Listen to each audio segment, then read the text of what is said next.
नमस्कार। देखिए, ये बड़ा महत्वपूर्ण है और उत्तराखंड ने साइंस, टेक्नोलॉजी, इनोवेशन में एक ऊंची छलांग लगाई है और राज्य सरकार के सहयोग से और साइंस टेक्नोलॉजी डिपार्टमेंट के सहयोग से माननीय मुख्यमंत्री जी का ये विज़न है, बड़ा महत्वपूर्ण है। कुछ चीज़ें जो हुई हैं इस बीच में, उसके बारे में आपको बताना चाहता हूँ। एक तो देहरादून उत्तराखंड की राजधानी, और इसमें देश की 5वीं साइंस सिटी बनने जा रही है, तो उसका मार्ग प्रशस्त हुआ है। और NCSM के सहयोग से, जो national council for science museum है और जो मिनिस्ट्री ऑफ कल्चर का एक साइंस म्यूज़ियम का केंद्र है, एक संस्थान है जिसके माध्यम से साइंस सेंटर्स बनाए जाते हैं, तो उसके सहयोग से बनाया जा रहा है। और 60% इसमें केंद्र का अंश है और 40% राज्य का है। तो राज्य सरकार ने इस बीच पहल करके 2 इसकी इंस्टॉलमेंट्स बड़ी महत्वपूर्ण इस बीच में 1.5 साल में हमको दी हैं। तो एक तो ये बड़ी बात है, और जो करीब करीब ये राज्यांश है, जो स्टेट शेयर है, करीब करीब 40 करोड़ के आसपास राज्य सरकार ने दिया है। और इसका कार्य भी प्रारंभ हो चुका है और NCSM के द्वारा भी प्रारंभ कर दिया गया है इसका कार्य।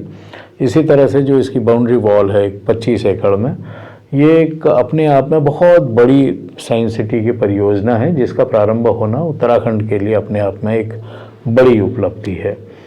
इसी तरह से उत्तराखंड राज्य ने, शायद पहला राज्य होगा जिसमें एक बड़ी पहल हुई है और राज्य के 13 जनपदों में साइंस सेंटर्स स्थापना करने के लिए एक पहल की है राज्य सरकार ने। और लगभग 10 करोड़ रुपया प्रति जनपद के हिसाब से ये एलोकेशन इस बार के बजट में उसकी बात आई है।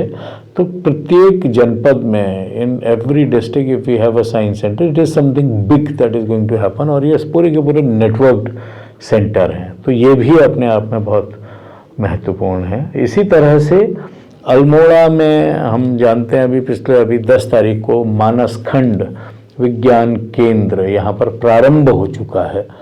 तो इस बीच में इसका निर्माण कार्य होना, NCSM के द्वारा वहाँ एग्जिबिट्स लगाना, और एक थीम बेस्ड है, क्लाइमेट चेंज, जो पूरी की पूरी जिस थीम पे बनाया गया, बहुत ही सुंदर गैलरीज इसमें, इनोवेशन की बहुत अद्भुत गैलरी है। चाहे AI हो, रोबोटिक्स हो, 3D प्रिंटिंग हो, ये सभी प्रयोग इनोवेशन से जुड़े हुए इसमें गैलरी हैं। इसी तरह से जो हमारी ट्रेडिशनल मेडिसिन और पूरा उसका मेडिसिनल सिस्टम है, उसकी गैलरीज़ हैं, फन गैलरीज़ हैं। और इसी तरह से वहाँ एक पूरा का पूरा बायोडाइवर्सिटी पार्क जिस तरह से विकसित हो रहा है, वो अपने आप में बड़ी उपलब्धि है। और अल्मोड़ा में इसका स्थापित होना, ये भी बहुत अपने आप में ये भी एक उपलब्धि है।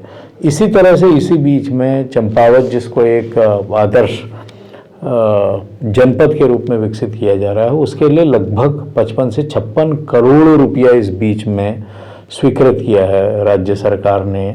और उसमें एक 40 सीटर का तो उसमें हॉस्टल ही है, क्योंकि लोग, विद्यार्थी, रिसर्चर्स उसमें आके रुकें और वहाँ पर अपना शोध की भी बात हो, उसमें साइंस कम्युनिकेशन की भी बात हो, जुड़े भी। इंटरप्रिटेशन सेंटर है, कन्वेंशन सेंटर है, ये पूरा का पूरा चंपावत साइंस सेंटर में विकसित हो रहा है। और उसके लिए इस बार की अभी 3 करोड़ रुपया उसके लिए मुक्त भी किया है राज्य सरकार ने। तो ये भी बड़ी बात है, क्योंकि ये सीमांत जनपद के जो हमारे कार्यक्रम चलते हैं, पिछले 2 वर्षों से हम एक सीमांत ज्ञान विज्ञान महोत्सव का आयोजन करते हैं। इस वर्ष उसका आयोजन गोपेश्वर में हुआ था, चमोली जनपद में। और 6 जो पर्वतीय हमारे जनपद हैं, उनमें ये कार्यक्रम आयोजित होता है। उत्तरकाशी है, चमोली है, रुद्रप्रयाग हैं, और इसी तरह से बागेश्वर, पिथौरागढ़, चंपावत में। तो ये एक सीमांत जनपद में एक ये बड़ा साइंस सेंटर है जिसकी स्थापना हो रही है।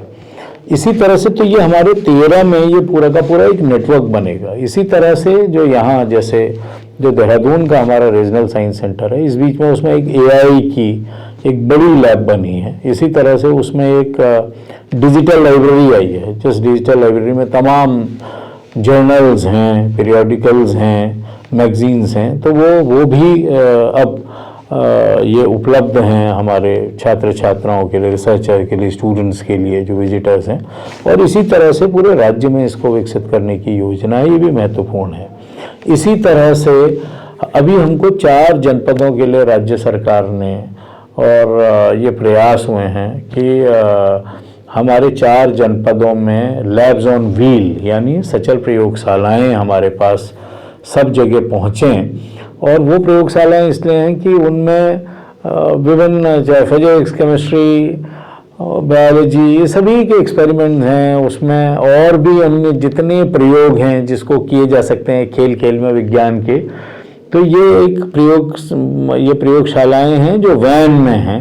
तो इसको अगस्त्या फाउंडेशन के माध्यम से इस बार राज्य सरकार ने सहमति दी है कि इसको लिए जाएं। प्रारंभ में ये 4 जनपदों के लिए हैं, 2 गढ़वाल मंडल में हैं, 2 कुमाऊं मंडल में हैं, और कुछ समय के बाद 6 महीने के बाद ये 9 जनपदों में और होंगी। इस तरह से 13 जनपदों में ये लैब्स ऑन व्हील को यूकॉस्ट के माध्यम से हम लोग संचालित करेंगे। तो ये भी एक बहुत बड़ी उपलब्धि है, क्योंकि गांव-गांव में, कस्बों में विज्ञान के प्रचार के लिए, साइंटिफिक टेम्पर को विकसित करने के लिए इनका संचालन किया जाएगा, और ये और भी बड़ा नेटवर्क फैलेगा।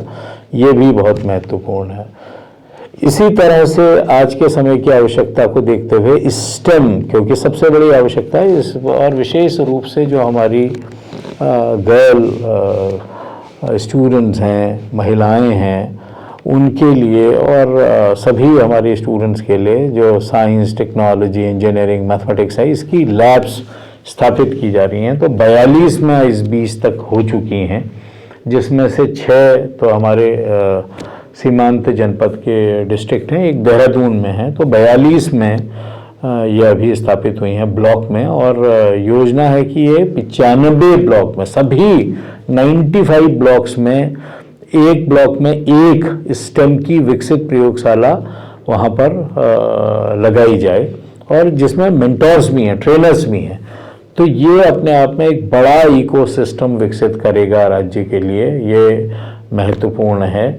इसके साथ साथ में देखिए, अब ये साइंस सेंटर्स हमारे आ गए, साइंस सिटी हमारी आ गई, 13 में ये जनपदों में विकसित होंगे। इसी तरह से मोबाइल लैब्स का पूरा संचालन होगा। इसी तरह से स्टेम हमारे सब जगह हैं। जिस तरह से एआई हमारे देहरादून में है, अभी ये प्रयत्न है कि ये अन्य केंद्रों में भी समय की आवश्यकता को देखते हुए एआई की हमारी ये लैब्स भी पहुँचें, क्योंकि इस समय यूकॉस्ट एआई मिशन उत्तराखंड राज्य के लिए एआई मिशन की तरफ में भी कार्य कर रहा है, और विभिन्न विश्वविद्यालयों के साथ मिलकर, जिसमें हमारे गुरुकुल कांगड़ी है, हरिद्वार से है, या उत्तराखंड मुक्त विश्वविद्यालय है, और अन्य विश्वविद्यालयों के साथ मिलकर एक कोशिश ये है कि हमारे पास एक बड़ी संख्या में हमारे डिजिटल एंटरप्रेन्योर्स तैयार हो सकते हैं, एआई एंटरप्रेन्योर्स हमारे तैयार हो सकें। तो एक ही एआई मिशन की तरफ को हम लोग कार्य कर रहे हैं।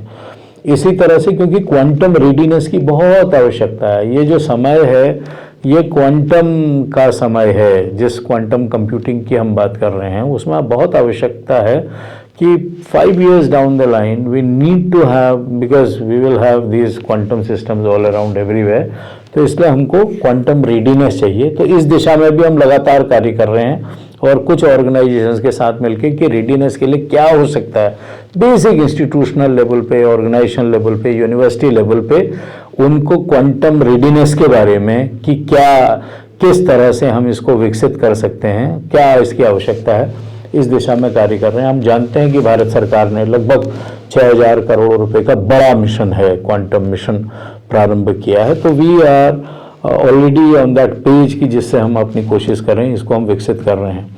इसी तरह से सेमीकंडक्टर के लिए उसकी अवेयरनेस के बारे में, डिवाइस इंटेलिजेंस, सेमीकंडक्टर्स, ये हमारी प्रायोरिटी एरिया हैं। ये साइबर सिस्टम्स के साथ, फॉरेंसिक्स के साथ, ये भी एक बड़ा हमारा है, जिसको लगातार अलग अलग विश्वविद्यालयों में, कॉलेजेस में और स्कूल्स के लेवल पे हम इसको विकसित कर रहे हैं। और मुझे बड़ी प्रसन्नता है कि 3 टेक्नोलॉजी संगम इसको कहते हैं, इनका आयोजन किया जा चुका है।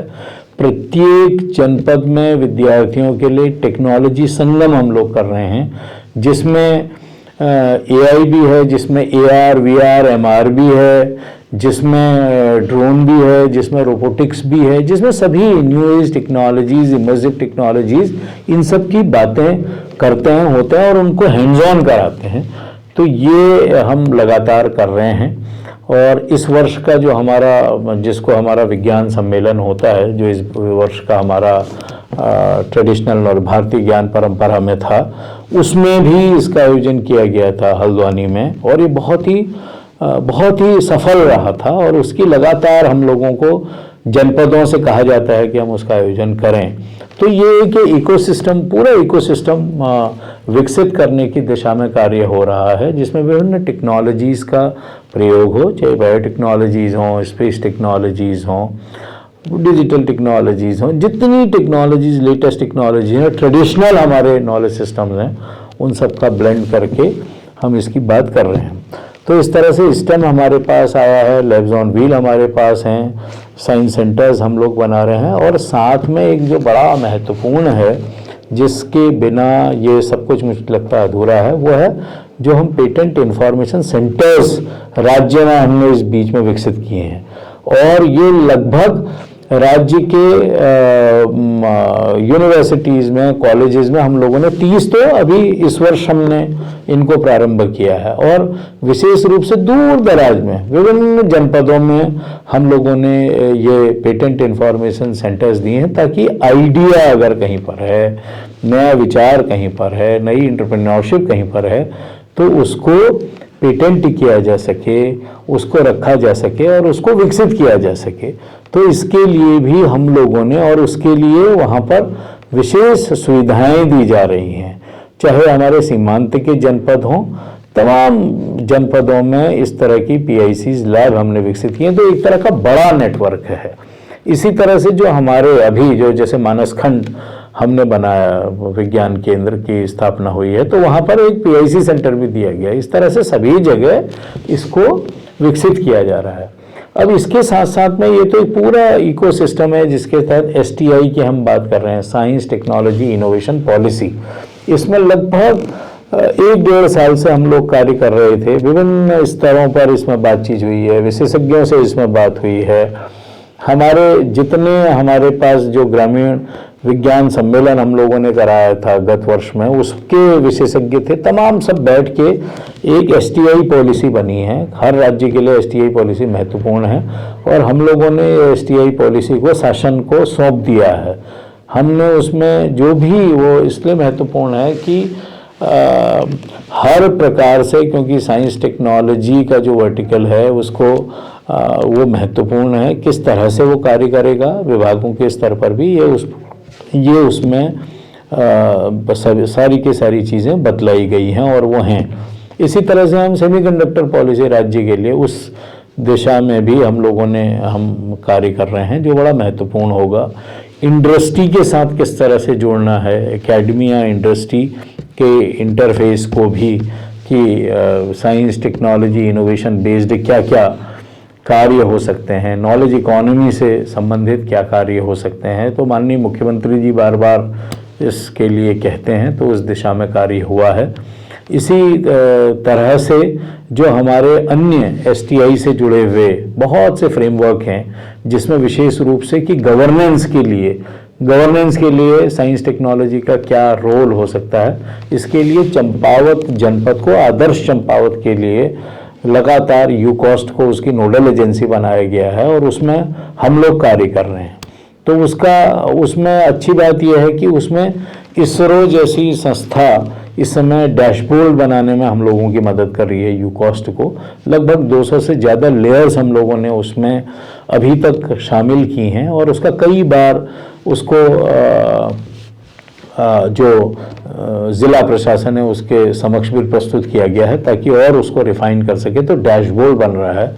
इसी तरह कितने बेनिफिशियरी अलग अलग योजनाओं से जुड़े हुए हैं, उसके लिए भी एक डैशबोर्ड बनाया जा रहा है और वहाँ अलग अलग मिशन चलाए गए हैं और वो केंद्र के कई वैज्ञानिक जो बड़े संस्थान हैं उनके साथ मिलके इसको कर रहे हैं। जैसे पिरूल जो पाइन नीडल्स है वो बड़ी समस्या है पहाड़ों में, जिसके लिए जंगल की आग हो और बहुत सा जो पूरी बायोडाइवर्सिटी पे खतरा उत्पन्न हो गया है, तो उसको किस तरह से हम उसको कैसे एड्रेस करें, इसके लिए आईआईपी के साथ मिलके अभी इसी बीच में चंपावत में एक उन्होंने यूनिट अभी उसको लगा रहे हैं, वहाँ पर इस्टेब्लिश हो रही है, जिसमें पाइन नीडल्स को और उसमें ब्रैकेट बना के कि किस तरह से जो वहीं महिलाओं को ग्रामीण जो हमारे पास सेल्फ हेल्प ग्रुप है उनके माध्यम से कलेक्शन करके और ब्रैकेट बना के और उन्हीं को वहीं पर दिया जाए। तो एक बिजनेस मॉडल बनाया जा रहा है। चूल्हा भी विकसित किया गया है आईआईपी के द्वारा, तो वो एक प्रयोग है। ऐसी एक यूनिट है तो उसको भविष्य में रेप्लिकेट हो सकती हैं सभी जो पूरे के पूरे पर्वतीय क्षेत्रों में, तो एक ये बड़ा मॉडल की तरह से हो सकता है। इसी तरह अरोमा जो मिशन है जिसको सीमैप लखनऊ के द्वारा किया जा रहा है, उसके साथ में भी एमओयू हुआ है, उसको भी यहाँ पर चंपावत में एक यूनिट लगाई जा रही है। आशा यह है कि वो जो मॉडल है एक बार वो जैसे ही सफल होता है उसको रेप्लिकेट किया जाएगा। तो फार्मर्स को अभी वहाँ 25,000 से ज़्यादा उनको प्लांट्स भी दे गए हैं और अभी उसका प्लांटेशन भी हुआ है और बाद में जितने ये जो भी एरोमेटिक और मेडिसिनल प्लांट्स हैं तो इसकी यूनिट के माध्यम से कि क्या उसका बिजनेस मॉडल होता है, इस दिशा में भी कार्य है। अच्छी बात यह है कि जो पीएसए का कार्यालय है, जो प्रधानमंत्री के वैज्ञानिक सलाहकार मुख्य सलाहकार का जो कार्यालय है, वो लगातार विभिन्न स्टार्टअप्स जो एग्रीकल्चर में हैं, जो वेस्ट मैनेजमेंट में हैं, जो पोल्यूशन कंट्रोल में हैं, उनको बहुत सी यूनिट्स को जो लाइव स्टॉक में हैं, तो कई उनके वहाँ पर उनका प्रयोग चल रहा है, वो लगातार कर रहे हैं। अच्छी बात यह है कि वो जो इनोवेशंस हैं उनको विभिन्न लाइन डिपार्टमेंट उससे जुड़ रहे हैं, चाहे वो हॉर्टिकल्चर से जुड़े हुए हों, चाहे वो हनी के लिए हों, चाहे वो मशरूम के लिए हो, मेडिसिनल मशरूम के कार्य के को वहाँ उस पर कार्य चल रहा है। तो ये बड़ा महत्वपूर्ण है। इसी तरह से क्योंकि डिजास्टर मैनेजमेंट इस राज्य के लिए और इन हिमालयी क्षेत्रों के लिए कहीं के लिए भी बड़ी आवश्यकता है। तो अभी करीब 3 महीना पूर्व जैसा हमने जो विश्व सम्मेलन के जिसके हिस्सेदार बना था यूकॉस्ट, तो उसमें क्योंकि दुनिया से 50 से ज़्यादा देशों के लोग सम्मिलित हुए थे, बड़ा आयोजन था, तो जो उसके रिकमेंडेशंस हैं उसके आधार पर भी और राज्य सरकार ने एक साइंस टेक्नोलॉजी बेस्ड एक डिजास्टर मैनेजमेंट का किस तरह से एक सेंटर बने जो ठीक तरह से इस तरह की टेक्निक्स टूल्स के बारे में रिकमेंडेशंस दे, तो इसकी दिशा में भी कार्य किया जा रहा है। कुल मिलाकर ये जितने प्रयोग हैं ये साइंस टेक्नोलॉजी को आधार बनाकर जो गवर्नेंस का मॉडल है उसके लिए हैं, वो लाइवलीहुड के लिए भी हो सकता है, वो हमारी सोशल सिक्योरिटी चाहे साइबर सिक्योरिटी के माध्यम से हो, कई तरह से उसका उपयोग हो सकता है, वो एम्प्लॉयमेंट जनरेशन के लिए है, वो एंटरप्रेन्योरशिप के लिए है। तो कुल मिलाकर एक इस तरह का एक जो बदलाव है, एक जो चेंज एजेंट होता है, उसके लिए साइंस टेक्नोलॉजी का इस्तेमाल करने के लिए इस बीच में कार्य हुआ है। ये उत्तराखंड के विज्ञान और प्रौद्योगिकी और नवाचार की तरफ में बढ़ते हुए कदम हैं।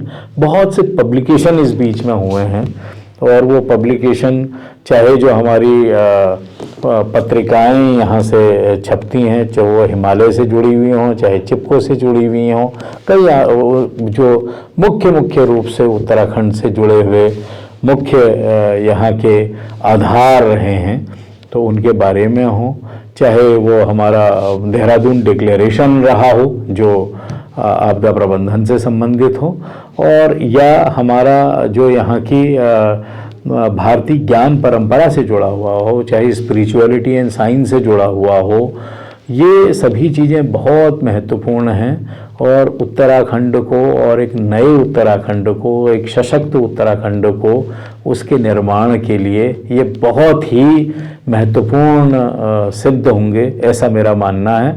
आप सभी लोग इससे जुड़िए, क्योंकि अभी हमने इस बीच में ये स्टूडियो विकसित किया है। ये भी चाहते हैं कि साइंस रेडियो हमारा पूरे राज्य में फैले, जिसके लिए हम लगातार प्रयासरत हैं। आप लोगों का सहयोग चाहिए। बहुत बहुत धन्यवाद। नमस्कार।